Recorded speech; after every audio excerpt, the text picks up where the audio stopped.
નમસ્કાર મિત્રો, મારુતિનંદન ઇન્સ્યોરન્સમાં હું દર્શન વાઘેલા આપનું હાર્દિક સ્વાગત કરું છું।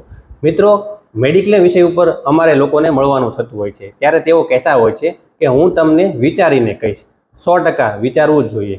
પણ મિત્રો, આજે હું મારી સાથે એક અનુભવ થયો છે એક મારા ક્લાયન્ટનો, એ તમને સમજાવું છું કે મારા એક મિત્રએ મેડિક્લેમ પોલિસી માટે મને આવું જ કીધું કે હું તમને વિચારીને કહીશ। થોડા જ દિવસો પછી એમનો મારી પર ફોન આવ્યો અને કીધું કે દર્શનભાઈ, મારે મેડિક્લેમ પોલિસી કરવી છે। એટલે મેં કીધું શું થયું સાહેબ? તો કે મારું એક્સિડન્ટ થયું છે અને મારે સર્જરી આવી છે। તો મેં કીધું સાહેબ, હું અત્યારે તમને મેડિક્લેમ પોલિસી નહીં આપી શકું।